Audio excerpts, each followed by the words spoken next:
tonight's board meeting via Zoom. Welcome to Pamela Story, who is one of the councillors for Regional Council, and good to see you here.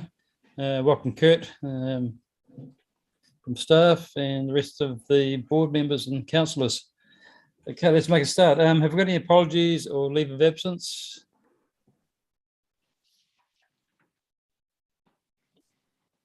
Shall I put in for Rongo?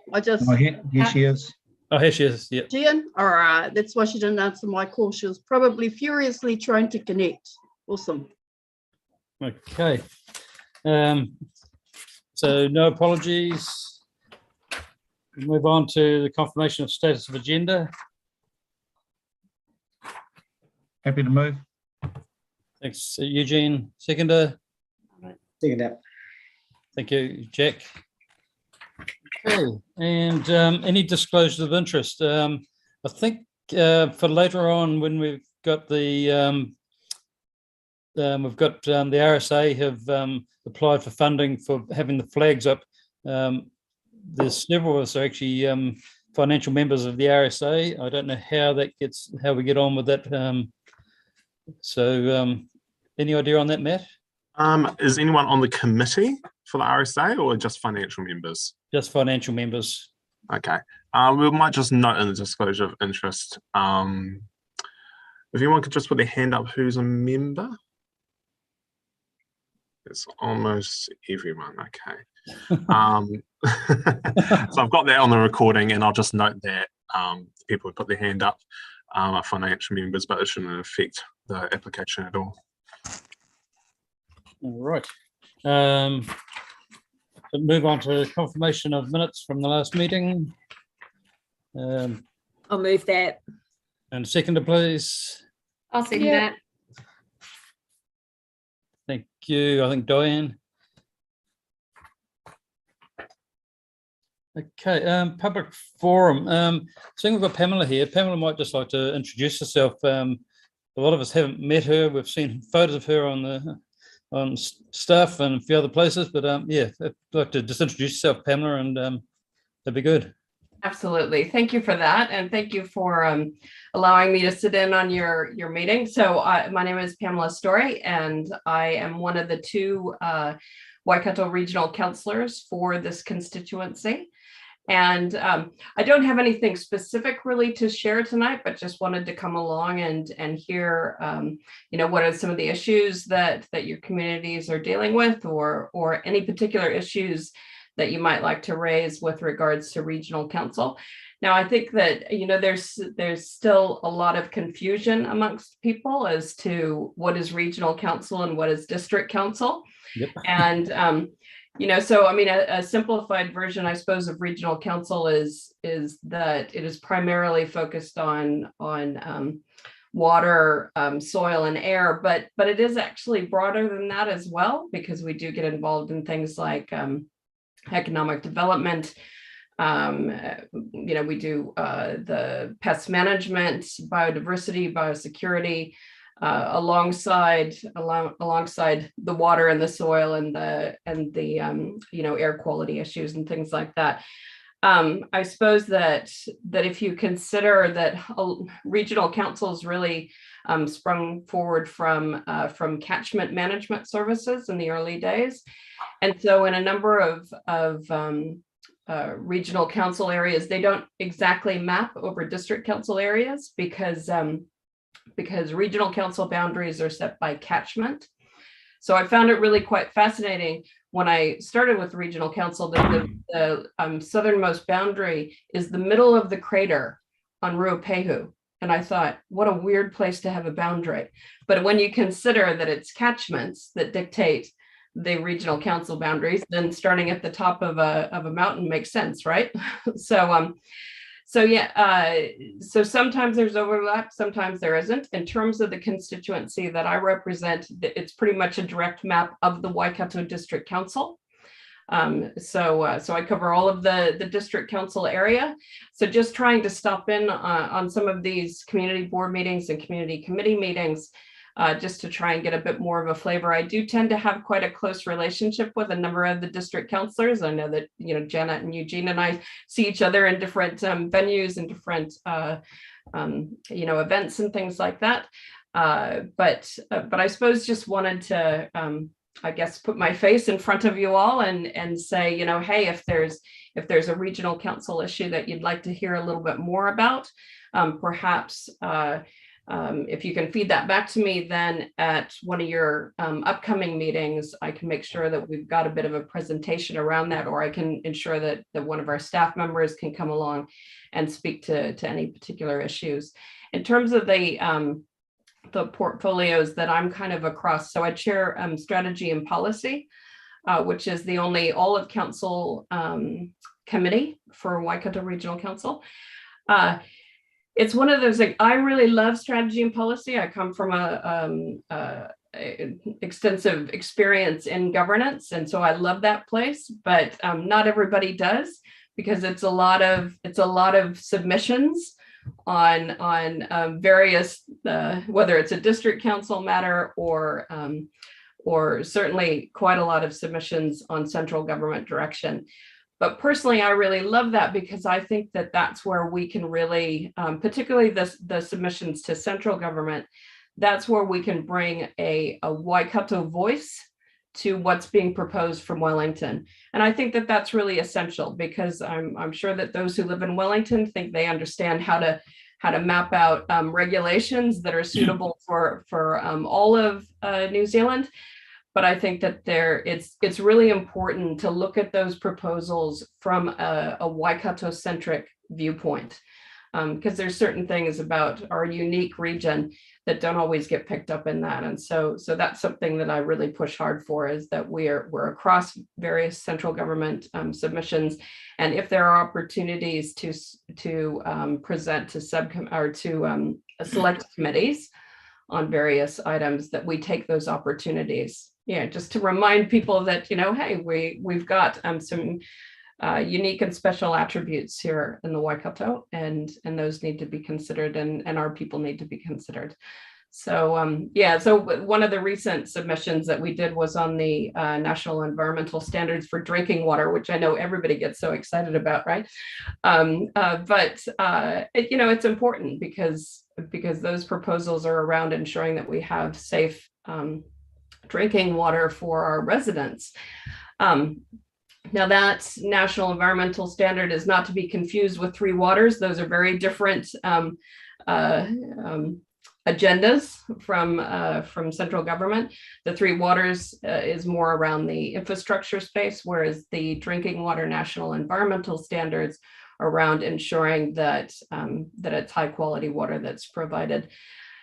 But with those proposals, particularly on that National Environmental Standard, it's calling on some significant work from the likes of regional council in mapping out pretty much every single water supply across the entire region. And when you think about people who live in rural areas, there are a number of drinking water supplies that would need to be mapped out. And that obviously, the mapping out of things like that takes time and energy and resource. And without funding coming through from central government to undertake that work, then it falls on all of us as ratepayers. And so it's important that, sure, we all want good, healthy drinking water available to us, but we also want to make sure that we're not scoping a system that's going to be onerous to deliver on and very expensive to deliver on, right? Let's achieve the outcome that we're looking for, but let's do it in a pragmatic and cost-effective way. So that's a little bit about some of the stuff that I do and regional council does, and really just keen to hear if there's anything that you would like to hear more about, and hopefully I can pull that information together for you. So our board area basically runs from along the opposite side of the Waikato River of Taupiri right through to Horatu. So I think for all of us, the river is really important. And the other thing is transport. The Tahuia going through, unfortunately for us in Ngaruawahia, it doesn't stop here. So that's something that hopefully in the future will happen again. So from my point of view, they're the two main issues, but I'll open up the board for if anyone else wants to ask Pamela anything. At the moment, can't see any hands. Sorry, yeah, I'll ask a question. Kia ora, Pamela. My name's Okay. Kitty. I think I've met you before a couple of times and might Yes. have been on the election stomping grounds too, I think. Nice to see you again. Nice to see So you. what, in terms of what your role is, do you have much to do with the iwi representative as well, Tipa Mahita? Because Oh, knowing certainly. that both of your, you both represent us in both the general and the Māori seats, and in terms of Māori sitting here in Ngaruawahia, the rivers, water to us is life, and so that's one of our major, especially with cleaning up of the river, beyond our boundaries for our community. Those are really important things that we do. But in terms of how was your relationship? You guys both advocate for, I suppose, yeah. Certainly, yeah. So Tipa and I mean, I think that for the most part, all of us counselors get along really well. We may not always have the same politics, but we get along, and for the most part are very professional with each other. And certainly Tipa and I get along very well. And I've learned a lot from Tipa. She obviously brings a wealth of experience. This is her third triennium on the council. So she's been across a number of different portfolios, and she's always really helpful in terms of sharing her perspective, and particularly sharing the perspective of the constituency that she represents. And obviously there are a lot of overlaps given the sort of geographic area of her constituency versus my constituency. But yeah, Tipa has been really helpful in helping me to understand what are some of the concerns that she's hearing, and how can we address those in the decisions that we make. Well, because that's the other part of it too, is in terms of having your ear on the ground, because one of the main complaints that we have here in Ngaruawahia a lot, it might not necessarily be, it is verbalized a lot, whether on social media, what have you, is that our drinking water quality is not the greatest. And that is forever changing, what color it comes out of the tap, so to speak. So all of those types of concerns are big concerns, especially for a community that does do a lot of water conservation for the rivers. Yeah. Right. In terms of the drinking water quality in Ngaruawahia itself, that is a Waikato District Council area. And I'm sure that you've had a number of conversations around that. When I was referring to the drinking water standards that we just submitted on, and the drinking water sources that we need to map out, I'm talking about drinking water sources that are independent of larger scale reticulated systems, right? So these are the smaller, like out on a farm or a rural lifestyle block. It's those drinking water sources that we're looking to map out. But I do think that the National Environmental Standard for Drinking Water Quality will impact in terms of Waikato District Council and their relationship with or their arrangement with water care. But Eugene and Janet could speak to how that goes. Okay. Has anyone else got any questions? Just a comment, Mr. Chairman. Hi, Pamela. Nice to see you. We are all in this boat together, Regional Council and other councils, submitting to the government on this 3x3 intensive development that they're talking about. And Ngaruawahia is pretty much targeted for that intensive development, which we obviously are concerned about. The stress on our stormwater systems, wastewater, etc., the Waikato River running right through our town. So I just want to know that you are on board with us trying to get some real understanding around what they are wanting us to do and mitigations, because we don't want to see, you know, too much intensification to put the stress on our infrastructure. So is the regional council sort of thinking the same way as us? Absolutely. And when I was referring earlier to taking the opportunity to submit to or to speak to select committees, that was one select committee that I spoke to, was with regards to that change in urban development, right, or the Housing Act, that was going to allow, as you say, the 3x3, so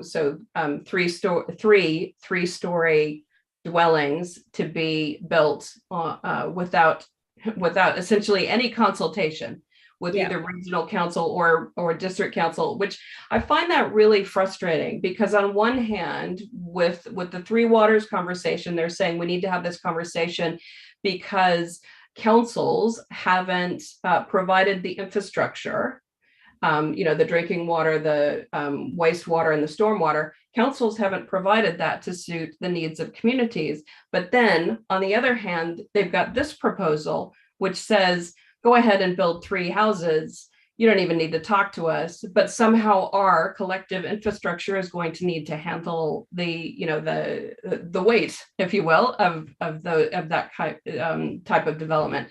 So absolutely on board with you there. I think that that was, I would have loved to have seen that gone a different direction.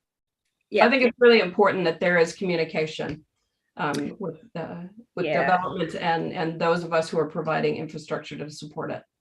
Yes, thank you. And I'm sure there'll be more conversations going forward on this matter between us all. Cheers. Right.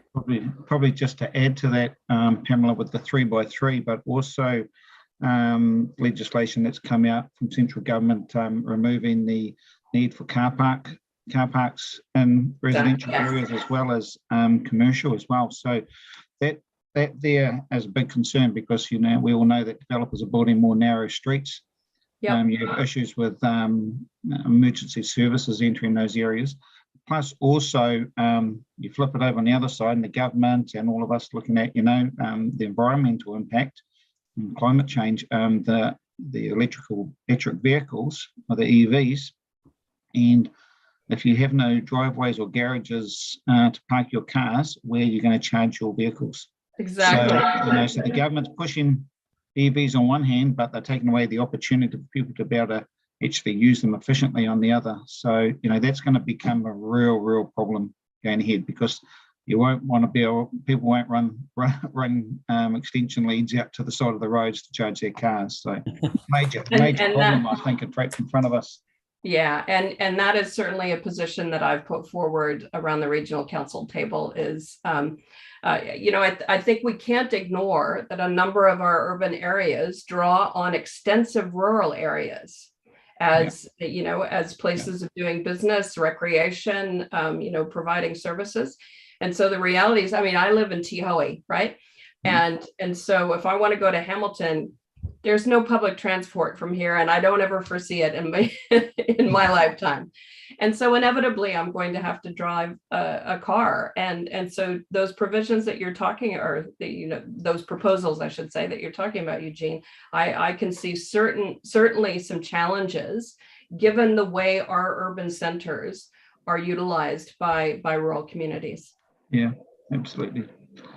No, it's good to have your support on that area, and keep advocating to your transport committee, which I'm part on, representing WDC. But we're always challenging the likes of Mark Tamura and all of them to come up with some good results for us.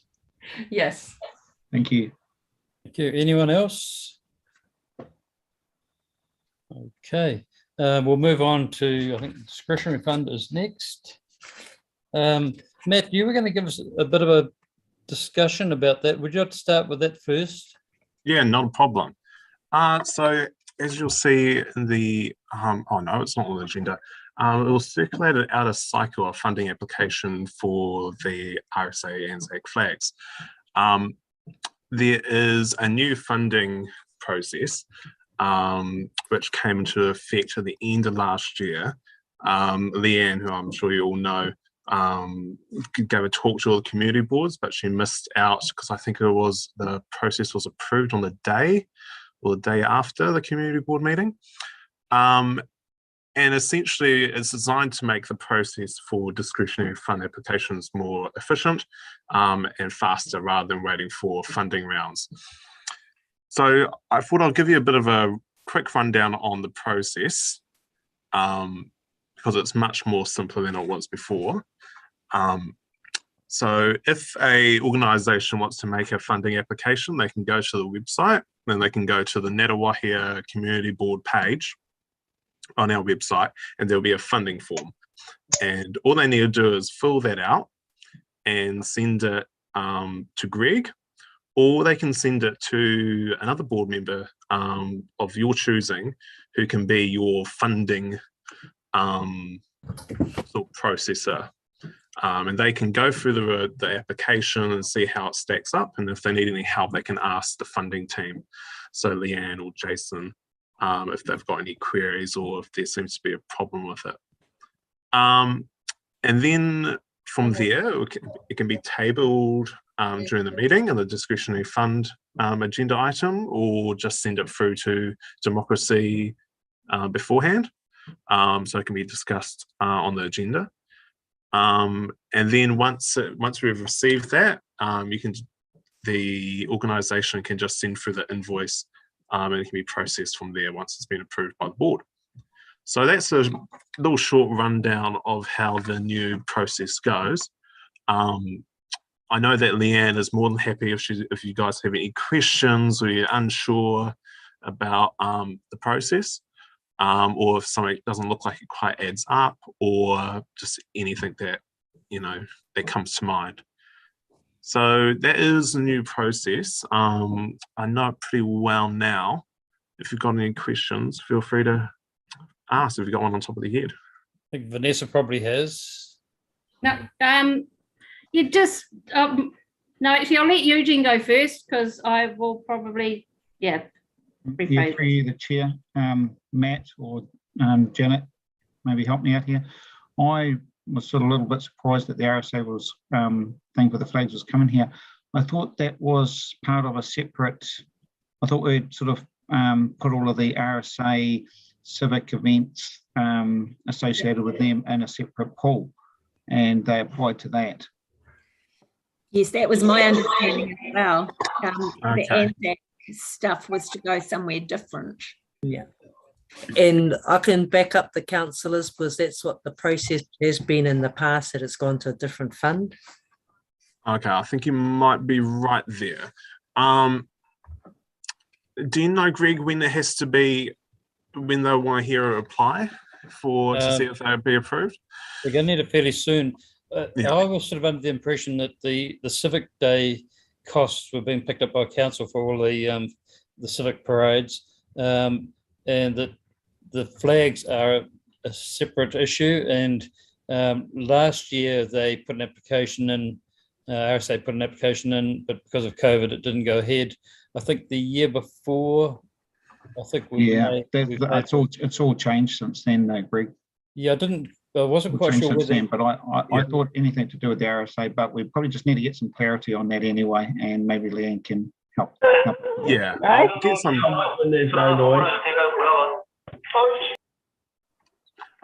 I'll get some clarification from Leanne, but I think it's sitting in that grey area where I think that Anzac Fund is for events on the day.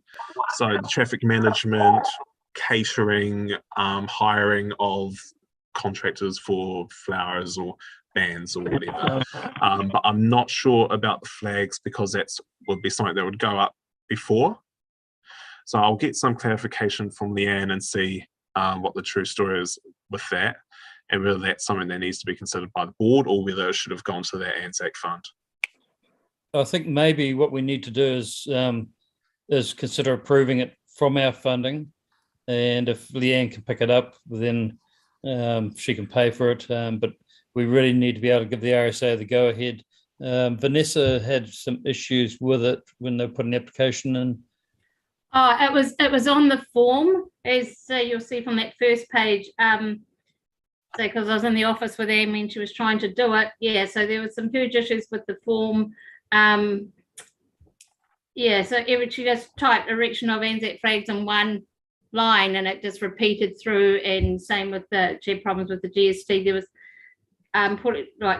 not putting that in. So yeah, so just if someone can pass on to who's ever in charge of the website, that yeah, there is some major issues with it.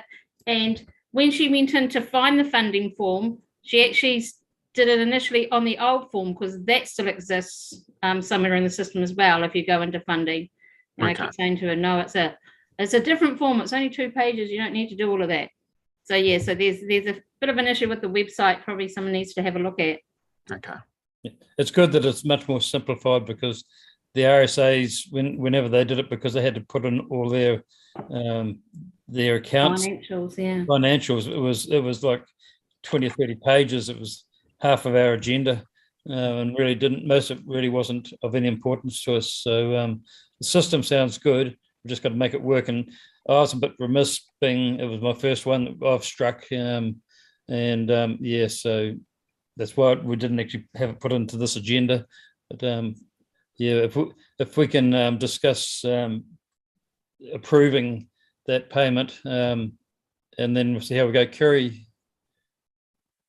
Sorry, guys.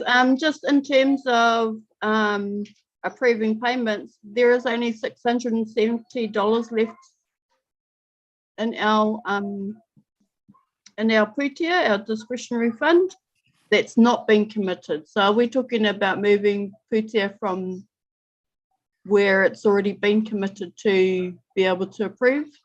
We'd have to move it from Te Manawa Tarangi Reserve, because we've got like 40,000 sitting there that so far we haven't used any of it. So yeah, I think we would take money from that fund. And the only other thing is, I totally support, I mean, this is an unnecessary fee that our community groups keep having to pay, because it is a function that must be paid for in order to change those flags around. So if that's something that we can take on board for them, because it's our services doing that under health and safety regulations, then that's fine with me. Yeah. Someone else spoke. Who was that? Just for you, Mr. Chair. What we can do is we can just make a commitment tonight, and if it turns out that it can go through that Anzac fund, we can just remove it at the next meeting. Awesome. I'm happy to move that way if you want a mover. Thanks, Janet. Have we got a seconder? Yeah, I'm happy to second. Yeah, thanks, as a non-financial member. I think I might be non-financial. I'm sure they haven't sent out their bills. Because it's lapsed and I haven't gone back in to pay my fees. Yeah, so it's due at the end of the month. Any other comments while we're discussing it? So do we need to look at moving some funds first, or do we wait? How much is it? It's about 2,500. Oh, 7, yeah. 2,700, yeah. We could transfer some funds. We could also put subject to transferring funds from Te Manawa Tarangi commitment if necessary or something. Yep. Have you got that, Matt? Yeah. All right. And the amount is 2,750. Awesome. Okay. All in favour? Aye. Yeah. Carried. Thanks for that, people. All right, moving on to the Works Actions and Issues report. See, we've got Kurt here. Kurt, have you got any comments? Hang on a minute, just around, there's another part of that section around the process, around the other process that I wanted to unpack for funding, around that new process. Have we just unpacked what that looks like? So we did the Anzac Day, but then there's also that new process that was just introduced. Was there any questions around that? We actually had a presentation. Leanne came. Workshop, did you? No, at the community board meeting, she came and presented. Oh, yes. Yeah, so I didn't understand that there was going to be a different process though. Oh, around how we okay. were going to Yeah. be considering the funding. yeah, Yeah, it was That just a wasn't made simplify. clear. Oh, Yeah. all right. Okay. Yeah, I'm Yeah. a grower on that one. I didn't realise that the funding process had Okay. changed, that Yeah, presentation sorry. was part Yeah, of it. I think Leanne Yeah. came at the end of last year for Yeah. something to do with funding, but she didn't discuss the new funding No. process. But she No, did No. with all the other details. community boards. Yeah. Mm. Yes, And I've- apologies, guys, because as councillors, I think we understood that, didn't we, Eugene? So Yeah. Yeah. it's something that obviously got missed between us and you, or them and you. Yeah. And So us. that was Yeah. the first time I heard it was tonight. Yeah. Okay. Thank Yeah. you. So- Roy. So generally, it's much more simple. It's only 2 pages rather than having 20 or 30 pages like RSA were having to put to us.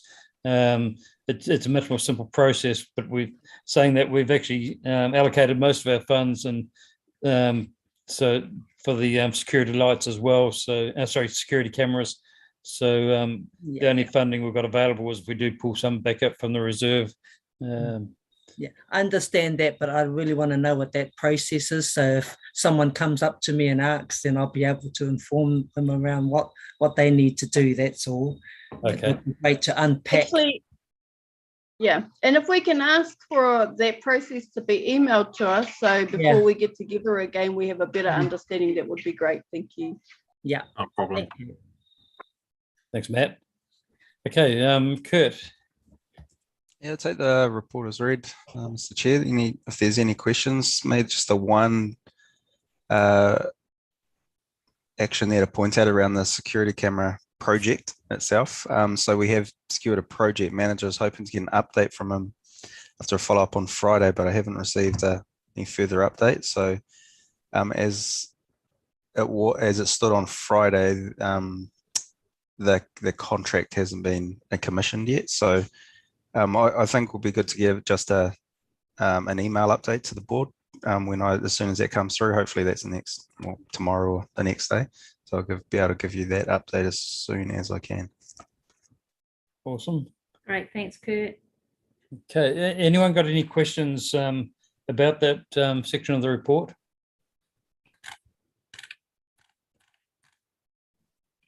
I see. Sorry, Vanessa.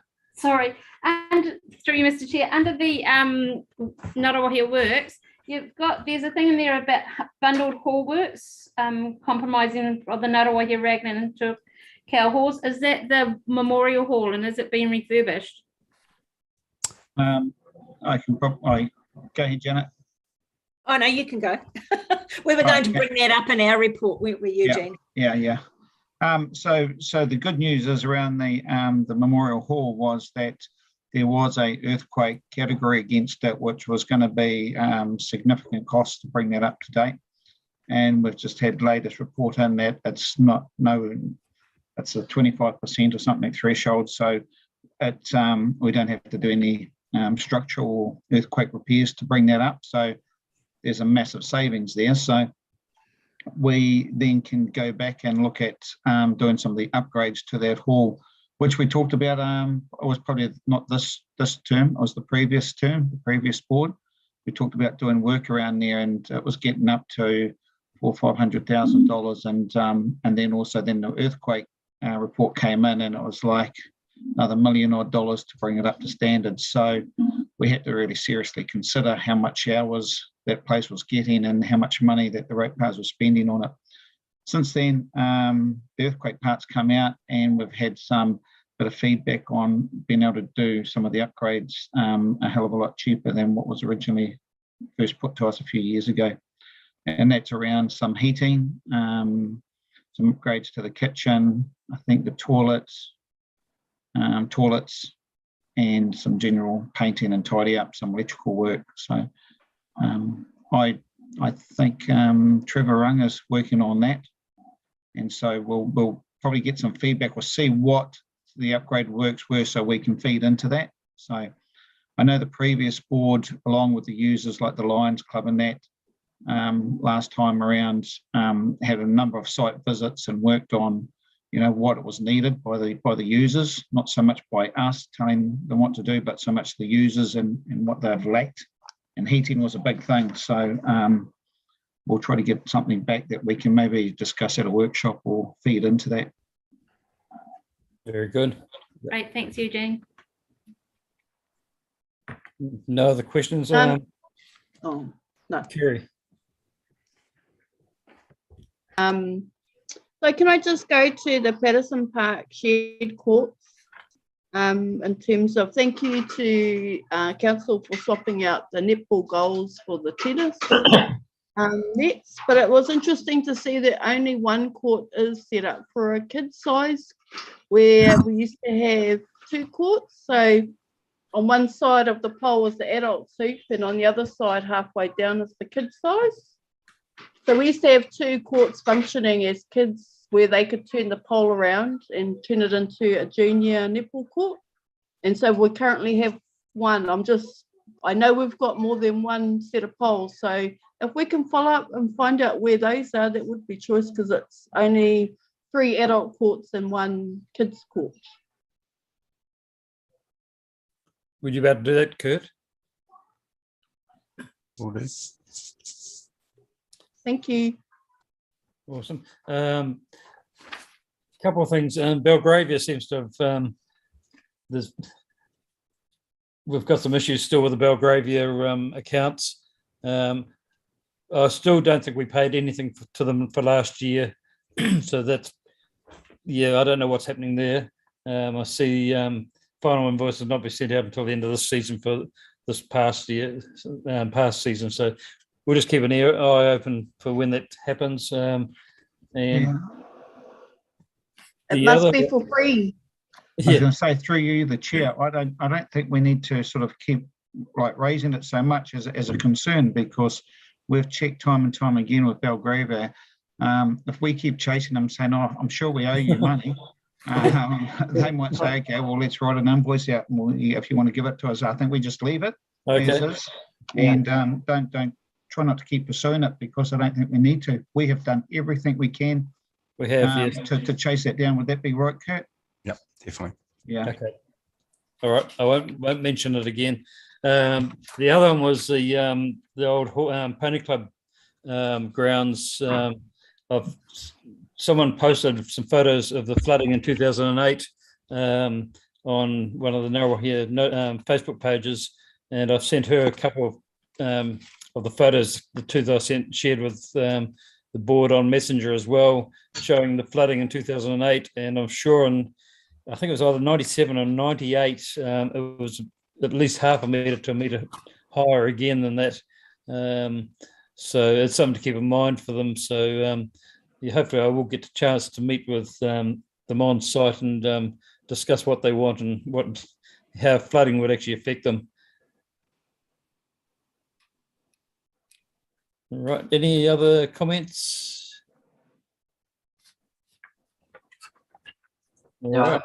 I could completely agree with that, because it just changes. Like, it just starts cutting into it. If you've got fresh ground, any soft ground, or start cutting into it, it'll come again one day. Yeah. Well, the reason it was never developed was because it's a flood area, and I actually bought in 86, I think 87, we bought land opposite it and built on it, and I've seen it flood a few times. So we're very aware of how wet it can get down there.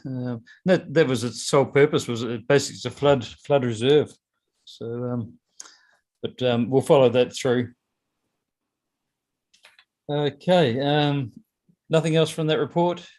Nothing for the report, but possibly something to add to the report, with some issues being River Road and the awesome work they did in laying down the storm drains and what's been left behind. If anybody's driven down River Road on the side that they have tar sealed, it's like you're on the ocean. I could totally agree with that. I'll agree with that. It's terrible. Knowing that we got a brand new road not that long ago, And we were really happy about that because it's taken a while to get, and now it's just really sad. The guys have been really awesome in keeping us safe and in their roadworks that they've been doing. But it's still not finished. It's just around Regent Street now. But the fact that what's been left behind is at a subpar standard. I know that there's a lot of digging that they did under there, but it's just, you know, the concrete left on the footpath, broken concrete. So when the storm rolled through yesterday, it's all washed down into the gutters. So it's just, I suppose, again, are our contractors being quality checked whilst they're doing the work? Because it seems like we've been left with another half-pie job, if that makes sense. And I don't even know if they're finished with it yet, but they've moved off River Road now. So it's just really interesting. I don't know who they report to, whether it's us or somebody else, but it's just really not. If you don't know what it's like, go for a ride during your lunch break, boys. It's really awesome. It's a free ride. We should have it at Regatta every year. Kerry, do you know if it's just been chip sealed or have they actually asphalted it? I don't know what that means. I'm sorry. It's hot mix. Oh, hang on, Eugene. Yeah. Oh, so it's felt okay. Yeah. So they've asphalted it, and I did drive down there the other day and thought exactly the same thing. I haven't put a CRM in about it, but I was going to raise it with our roading team at infrastructure on Monday because it's not up to scratch. It's pretty poor. I was thinking, hopefully they just put a initial piece over it, but it has been asphalted. It's like going over 1,000 judder bars. Oh, great. Yeah. So I'll follow that up and also put in a CRM, but I'll probably best to go straight to our roading guys and see what's happening there. Thanks, that Yeah, it's Eugene. not exactly the greatest showcase either when we've got people coming in for various things in and around the marae, to have them sort of go out driving on that sort of isn't really showcasing the best of our roading. No. Oh, look, not even that. This is a really high use road for trucks and everything. We feel everything thanks to those awesome judder bars as residents. But I suppose it's about the safety of our whole community and people travelling that road daily for work. It's not the greatest. It's a busy piece of road because it's opposite Ngāmiro, and they're busy with vaccinations and testing and stuff. So it's not good quality at all. Okay, we'll let Eugene follow that through. We'll move on through the rest of the agenda, and then we can just go around the table after the end like we normally would. So the next one was the Avant developments on Hakamata Road with the road naming, which we were discussing via Messenger today, so that everyone was sort of up to speed before we have the board meeting. So personally, I'm a bit disappointed that none of the roads that are on the board list have been even put in there. And the one that really irritates me is on Road 2, which they've suggested becomes Bodie Way or Lane or something. And that's not even a local name. It's some name that the developer wanted to put in there. I really don't think that follows any normality for road naming purposes within the district. So I've just opened the floor up. Kerry, I think we've seen you on the chat on the messenger. We'll start with Kerry first and then move on. All right, Kapai. So pretty much just really not happy with the names that they have provided in terms of they're beautiful names, but very generic in terms of Mountain View, just and I suppose I did write some awesome comments on our chat about, and I could probably read it out without getting into trouble. So it's just, some of the names being used, I have references to the historical use of the land, but those names have nothing to do with the historical use of the land, if that makes sense, although that's what it's been referenced as. So, for example, Harvest and Riverfield were the ones. Harvest being, of course, Hakarimata, the pits, the Pukeahua, all of the kōrero around how Ngaruawahia got its name. It's Harvest and Riverfield. Riverfield being, that's where the plantations of kai were. So it's just not the bestest way. If you're going to acknowledge the area for those traits, you should be using the real words and not making them up. And I apologize for my daughter. She's just going to be screaming a little bit in the background. So the other one too is in terms of Riverdale was referenced to a place down between Taupiti and Huntly in terms of the valley that way. So again, it's not in relation to Ngaruawahia. And that all the location descriptions, those are what I have from my house too. I can see the ranges, all of those terminology used, we all have. We have water and rivulets around us. We have a stream here under the marae. It's all part and parcel of the whole of Ngaruawahia, which is cool, but there are actual names that go with those things, which could quite possibly be acknowledged. There could also be Māori names for those passages of water. Has anybody asked or found out? We don't know. You know how most of our streams have a name? Yes. So, maybe utilising the names of the streams in the area that they're referencing as opposed to just the generic, The only other thing too is that we probably, my issue too is, again, we have a pre-approved list, and if developers are not going to use them, what's the point of having it? What's the point of people previous to us going through, doing the research of our town and forwarding those names of families that have done a lot for our community? There is also reference to the Māori names of plants, and in terms of the garden that Ngaruawahia was, it kind of makes sense. But again, because they're Māori words, I don't think anybody wants to use them. So if we can't, I suppose from what we've heard today, the developers have rejected our pre-approved lists. So my question was earlier today is if we can reject their lists, because none of them have any meaning other than, I'm sorry to say, Greg, the son's name, that has a meaning. At least it's in relation to somebody. Whether or not they're going to live here, I don't know. But we have got so much history here on both sides of the river, English and Māori. I don't understand why it's been passed over when they do mean a lot. We didn't get to name our streets to begin with. They're all from pre-colonial European times. So we have an opportunity, and I know it's easy to pick the names off their list and move forward, but that's not setting the right precedent. Obviously, that's the way it's happened in the past. This is not the first or last subdivision that's going to be going up in our town and over the next couple of years.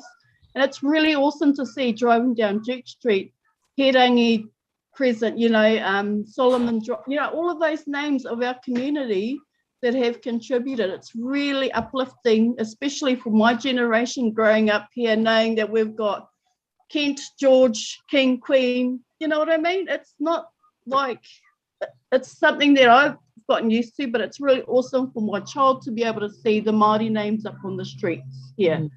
So I know that we do have to make a decision, and I'm gonna, sorry to say, I would like to abstain and really want it noted that I'm abstaining from voting on any of those names if none of our pre-approved. I know it's not the best situation. You can carry on and do that vote, but I have to stand against it. I'm sorry. Thank you. And I just want to add to Kiri that I tautoko everything that she has said.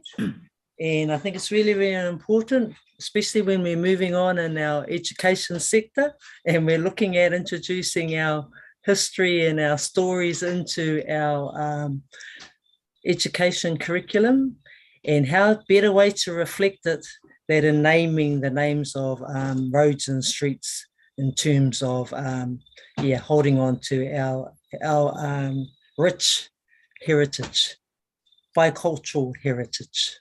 So I will also be abstaining from voting on this because I don't want to. So I'll be out as well. I fully agree with you. And looking at those names, I work for Waipa District, and those are names that happen around the Tamaheri, Cambridge area. You go over to Te Awamutu, and there's a lot more Maori place names over there. In fact, if you look at any street name in the Waipa District, you can almost pick whether it's going to be in Te Awamutu or Cambridge. So I don't think we want to be a little Cambridge. Personally, I'm not fussed with these names. I think Diane mentioned about. I have some objections to the names too, because that road naming policy that you sent through to me, like some of the names on there were totally against the policy to start with. That they're 2 words, they're right on that 12 characters, 13 if you include the space between, and really repetitive. Like you've got like Riverview Road not far, you've got Riverside Way, Brookside, and then you've got all these other river things, and then just sort of none of the list really was inspiring or that great. So I thought that whoever put through that to us probably should have done a bit more work around the policy itself, because I don't think some of those names should even have been on there. Thanks, Diane. Anyone else? Eugene. Yep. Look, this is I'll first to say that the way the structure is and the policy and that set up is wrong, and it needs to be reviewed and brought up to date. I think we've had these discussions before, Janet, is that right? And look, we can all abstain and not make a choice here, but the infrastructure committee will make a decision for us. So, you've got to, we've got to either pick some names out of here, and we need to really advocate and take back to council that the system's wrong, and we need to do that. To be honest, in the 6 years, 6 years I've been involved, I've never seen either this board or the previous board update those names.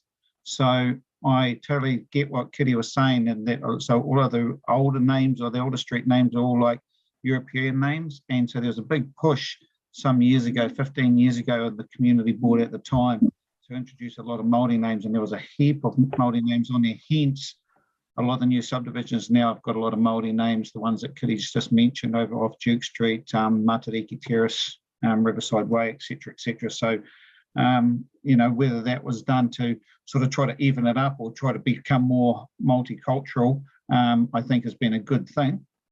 And there's still a lot of Māori names on there, and we need to sort of try to push that. But we're in a situation now that it was rejected. They've chosen some of their own names. We need to pick the best of a bad bunch, if we want to call it a whole lot of bad bunch, and do it. Otherwise, we might get some names out off these lists that we don't like at all. So I'm just suggesting that we pick 1 or 2 names off each of those, or we don't have a choice.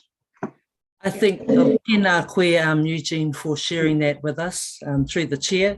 But I think that as a representative of my community, I would like to say that I will have a say, and I don't support any of the names that have been recommended. I am going to abstain, even if we're going to be rejected at another part of the process.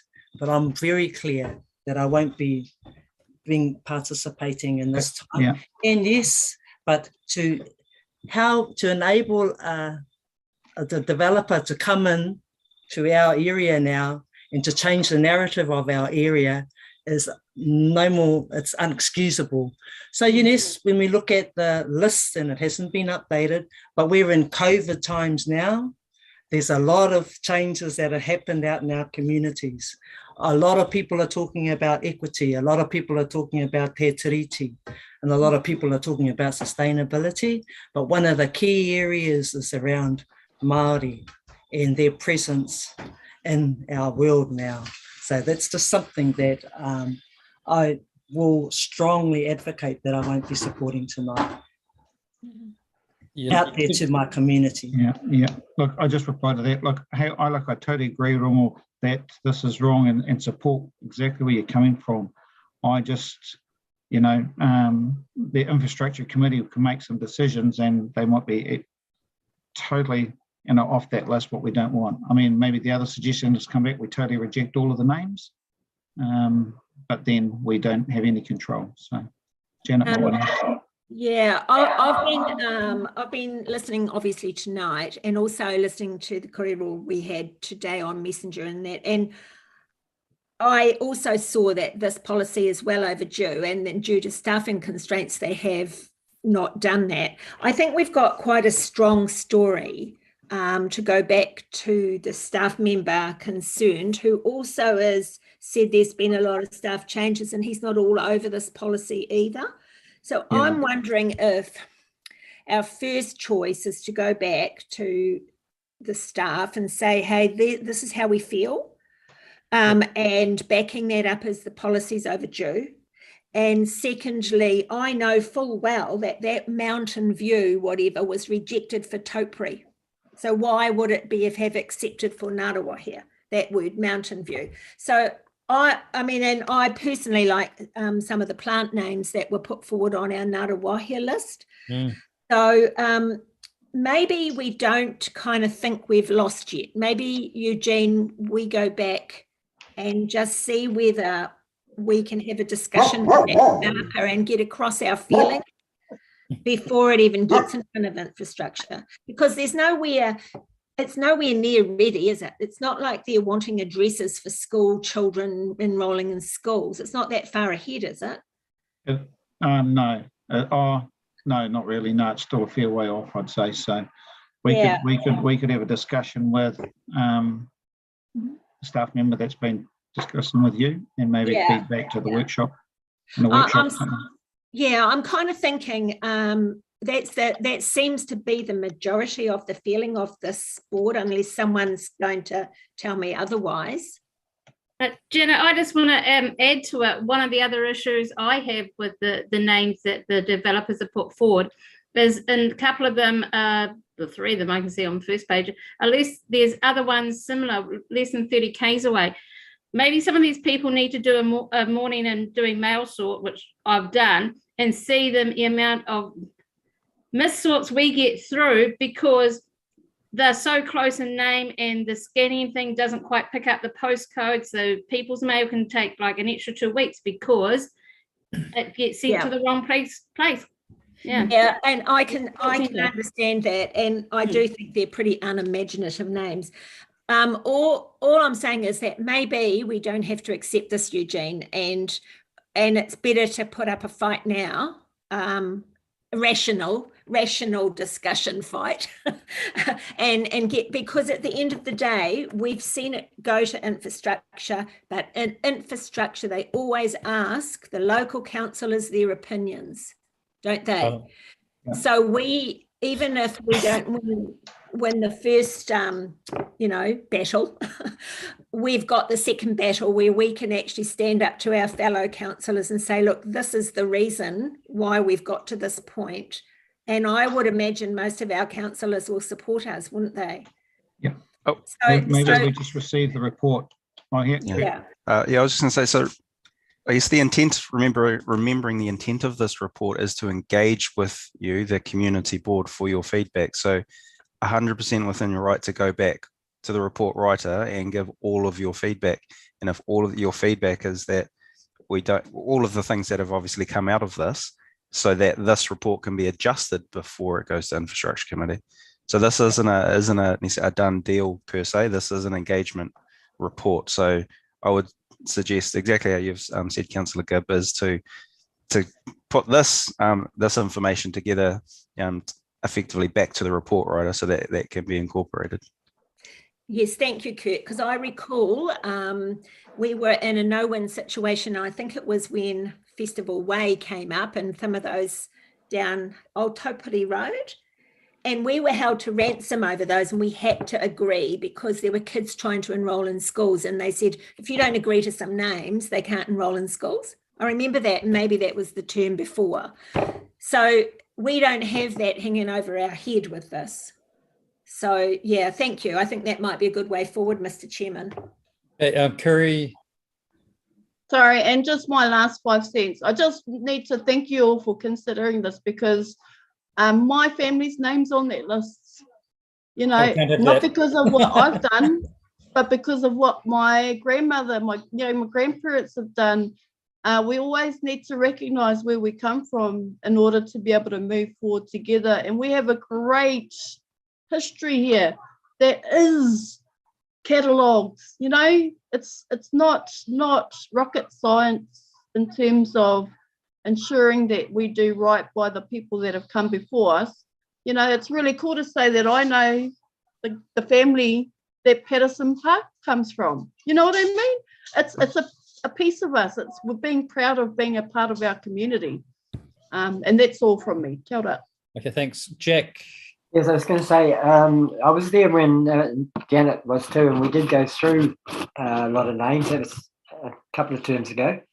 But my question is the developers and names. How is it that the developers thought that they should be the ones that do the naming? Yeah. I get a feeling that it's almost like the tail wagging the dog. So I'd like someone to, Oxford, I can do it, is propose that we don't accept these names that they have proposed, and that we have further discussions, that we definitely look at having the names that are on the current list used primarily before they start using these other names. But I think we still should look back as to why they have the right to do the naming. I don't know that they have. Because it's even if they just use the proper name. Yeah, I don't think they have a right.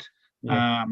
They have a list of these developers have obviously looked at the list. For some reason they don't like it, so they've thrown some name forwards.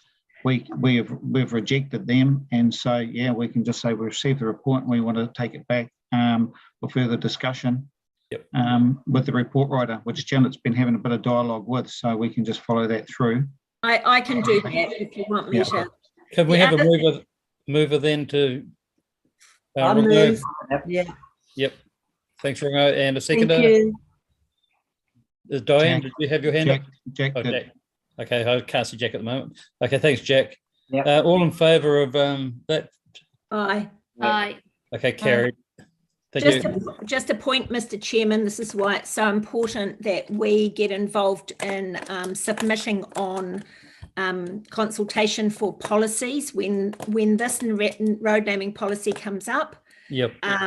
In the policy, it does say the developer has the right to not take off the list. So that's something when it eventually does come in front of us, whether it's this term or next term, if we're still here, we need to participate in that. Okay, thank you.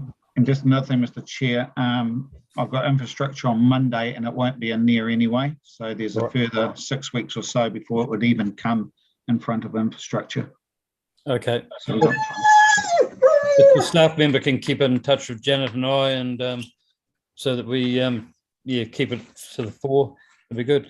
Okay, we'll go around the table. See Vanessa for a start.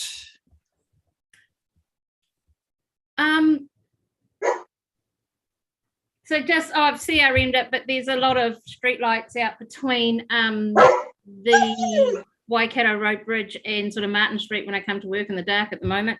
I think there's like 8 I've counted, but I have CRM'd it and it's getting darker and it's not a good thing. The other thing is I'm getting a lot of questions from the residents in the east side end of Martin Street. They've been watching on Facebook all this hoo-ha with the trees that blow over in the wind, and they've got those great big oaks on their berms, and Mrs. Solomon is very upset if one of those come down and take her house out, then who's responsible? So I think it's something that maybe the councillors need to feed back to have some sort of policy around or talk to them about it, because they're not happy. going by what happened in Queenstown, council are required to monitor any of the trees on the berms, and it's their responsibility to remove any diseased trees. It went to, I think, a High Court when a tree landed on a plaza in Queenstown. It was a Lombardy poplar, which are renowned for actually falling over, and they knew it was very, very badly diseased. So that actually cost council. But City Care have said any of the trees that fell in the wind, they become the responsibility of the adjacent property owner, which was a bit of an issue. We had one lady who said she couldn't even afford to claim on her insurance because of the $400 excess she had on her insurance, and the tree destroyed, I'm not sure exactly what, but it was included a trampoline. It was just destroyed by a tree landing on it. So there are those issues, but it looks like trees on road reserves come under a different part of the law. So trees on private property and probably on reserves. So that's the latest I could catch up with. Yeah. That's it. Oh, Eugene. Yeah, through you, Mr. Chair. Oh, sorry, just answering. It's not doing the rounds here, but just answering or trying to help Vanessa there, was that I try to follow this up as well. And there is quite a confusing bit of law around this. And yes, as Greg said, if council are knowing that the trees are in a diseased state or in a bad state of repair and they do nothing about it and they come down, well, then that's council's responsibility. If it comes down through severe weather and that, which was this situation, it's classed under law, it's classed under law as a act of God, act of nature. So individual insurance have to look to take care of their own insurance purposes there. The other thing is that council, in this last lot, there were some people that have been contacting with council and I've been working pretty good with them. So I've heard a few people that have had, good feedback, and council have jumped in there and helped them out, or assisted to remove some trees, or even helped with some funding to get some stuff done. So I think it was just a bit of discretion, but there's a lot of confusing law over whether it's on a berm or if it, in a reserve is different as well. So it's a bit of a tricky situation, but yeah, that's probably all I can add to that, is that council are well aware of it, and their legal guys are looking into where they can help and assist where they can. Thank you, Jane. Kerry. Okay, kia ora whanau. So this week we celebrated Paukai Day at Ngaruawahia Marae just last week as a part of our 100-year celebrations for the marae. We also had a live stream of the day where we remembered some of our members from back in the day. It was just a stay home, have a kai with us type of live stream where there was probably about 30 people sitting on the pai instead of the hundreds that would have come. Our kingitanga had decided that this year only a handful of marae would be open, and we every year during our paukai we also celebrate our kawemate, those that have passed in the last year. And we've had some really awesome fellas kick the bucket and go and play rugby league in heaven, which is hopefully one day we will get to watch that game. And it was a really beautiful day, uplifting and great for some of our community to be able to celebrate that. So that's what's been happening at the marae. They have finally sealed properly all of their roads around the marae, which was extra busy for us having the roadworks on River Road as well as roadworks inside the marae. But that's the first time we've opened our doors for our own whānau from here for a long time, thanks to COVID. Very rusty, and a lot of things are very dusty, so it required a lot of cleaning.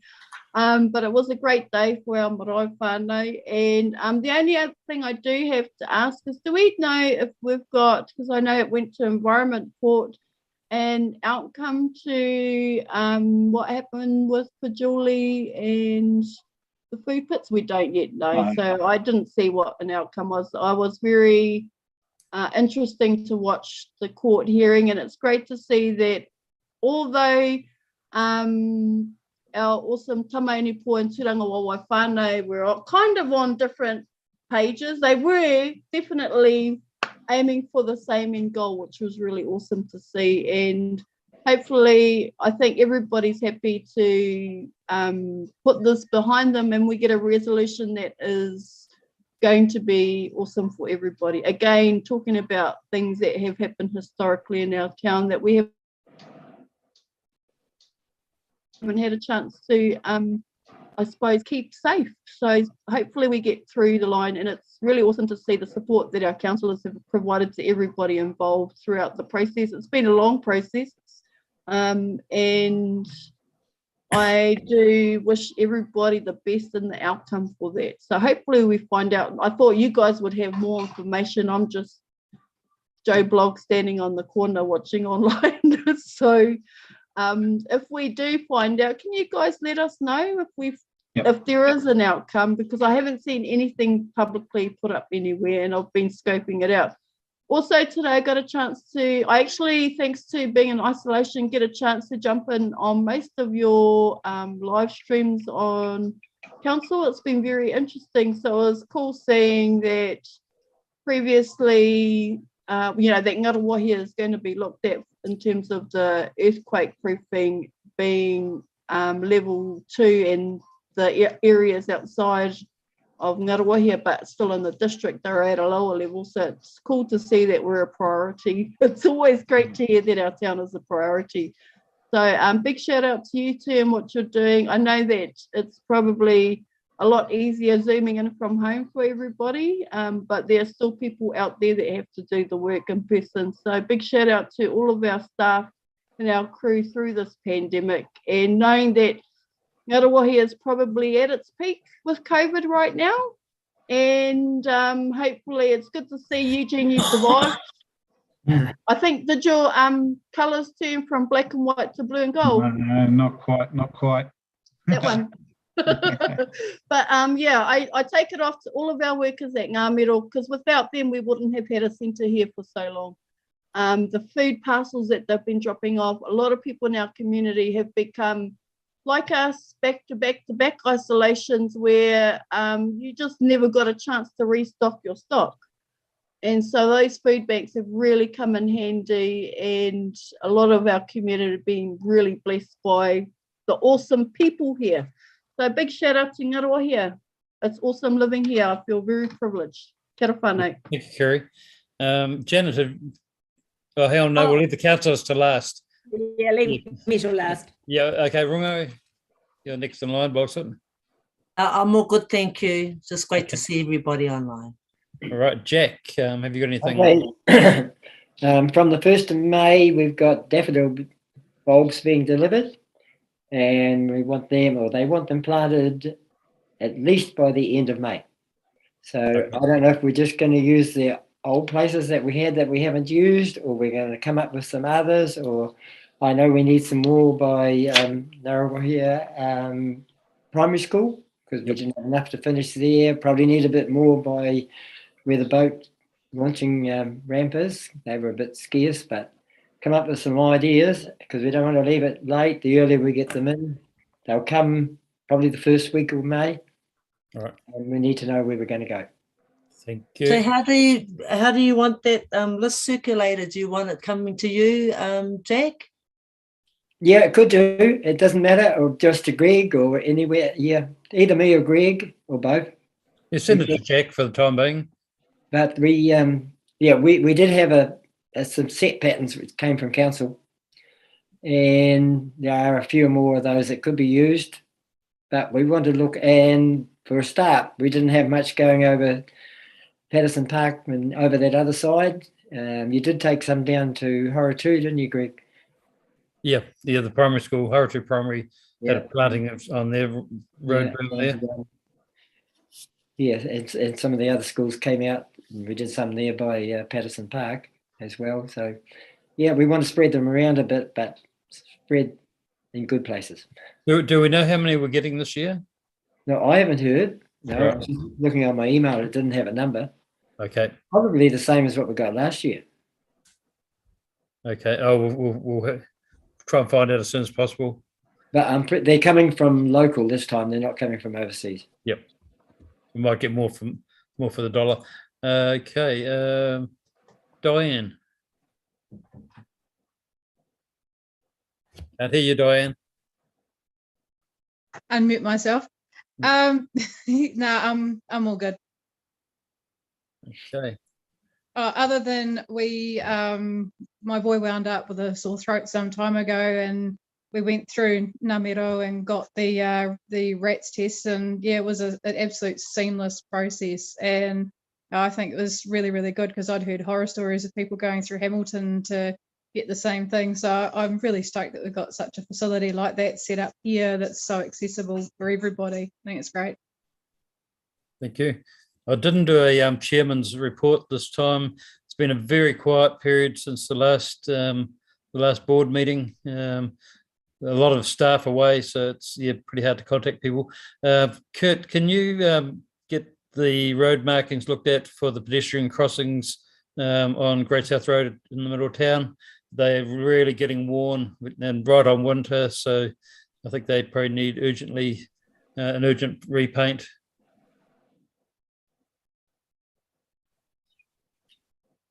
Okay, Janet. Yeah, well, speaking of staff, we do have, we can just report there's quite a lot of our Waikato District Council staff who are sick. If it's not with COVID, they're sick with other things which happen, anyway. Yep.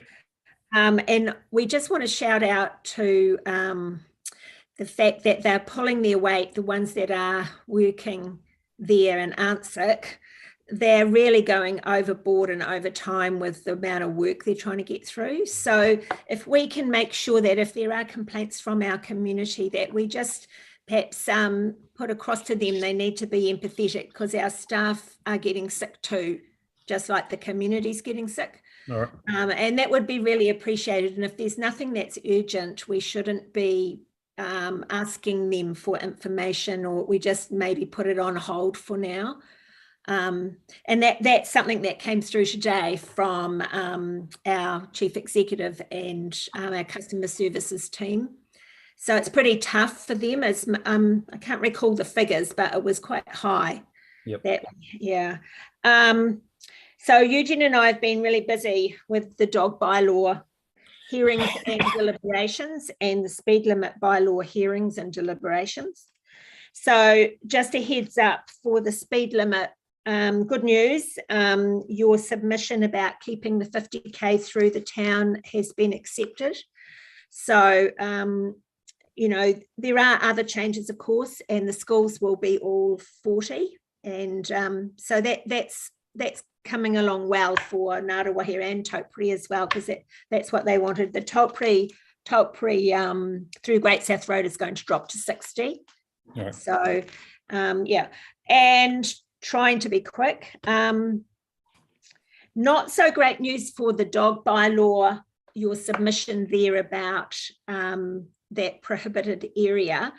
It's been upheld. They want to leave it as prohibited. So we had a discussion about that today. It's predominantly historical from Hunchley as well as Ngaruawahia, where there's been massive issues in the past, which is probably prior to 6 years ago, where there's been some intimidation type things happening with dogs in those main streets. And so we did have debate about that today. It hasn't officially gone through to a council meeting yet, but the deliberations are still happening. We've got policy to go through tomorrow. I'm just giving you guys a heads up, actually.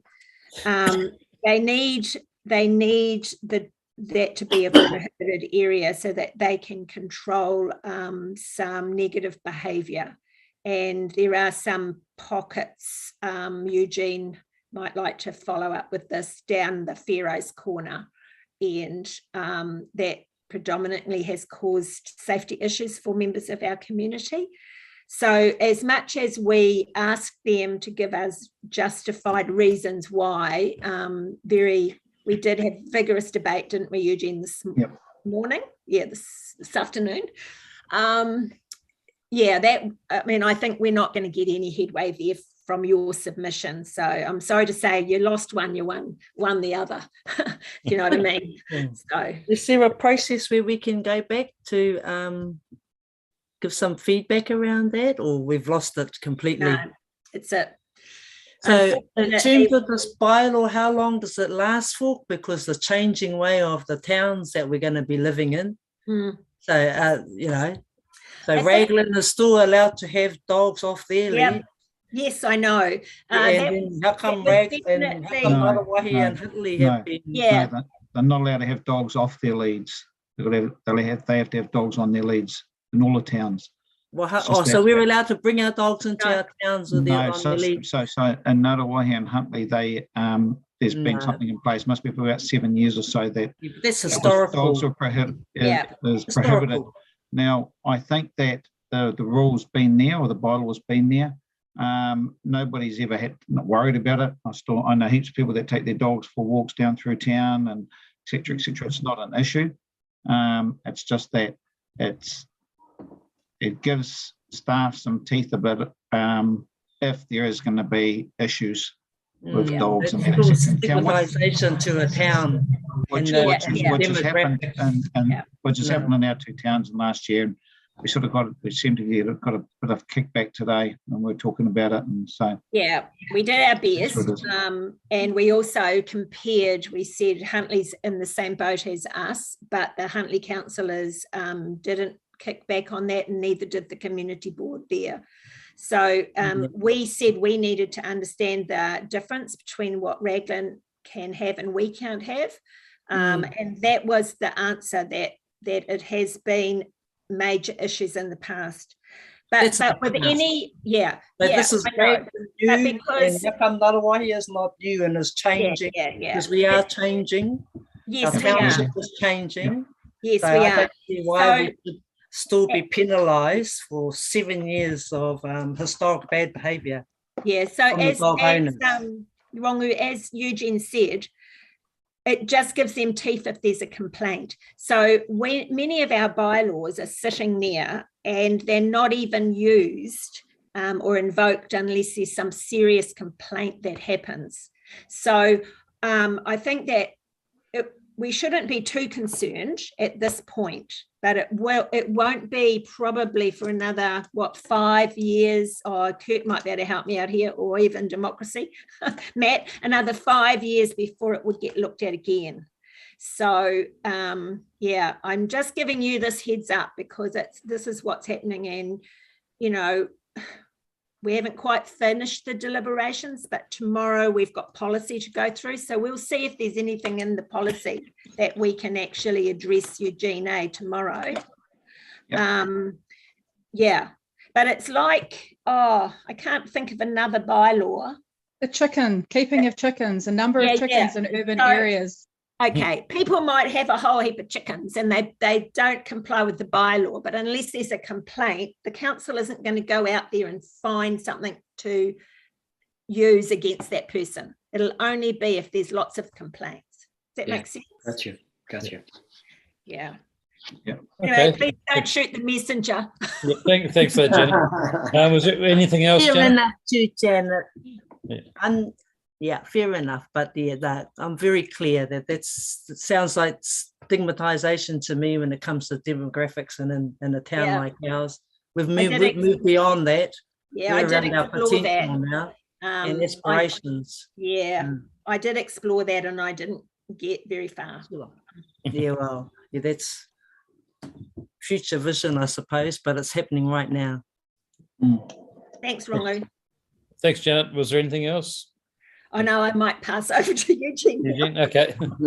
Oh, no, I think Janet's pretty much covered it all. We have had a lot of hearings and deliberations in the last few weeks. There's a lot of work being, Pamela's probably aware of this, through the RTC and out around transport. So a lot of public transport things are changing. just of note too that all of the transports, your bus fares and the Tahuia service and all of that are all being halved, 50% of the costs going through at the moment. So I'll flick through the board an email just explaining what that is. So that was a government initiative around what's going on with COVID and trying to reduce some of the hardship. So probably to do with the cost of the fuel too and trying to get more people into public transport. So they've slashed the cost of 50%, and the Tahuia service is included in that as well. So that's good. That's good to know. So that starts on the 1st of April, does it? Yeah, that starts on the 1st of April. So I can send you some feedback on the updates of the Tahuia service as well. So another thing we've been trying to introduce, it not so much affects us, but our whānau in Huntly, is that with the return service coming back during the day, you can jump on the train in Huntly. If you've got a gold card, it's free. But with this for the next, I think it's for 4 months, is the 50% fare, which is only be about $2, I think, now. With that, they can get off at the base and do a few hours shopping or go and have a coffee or whatever, and then jump back on the train and go back home.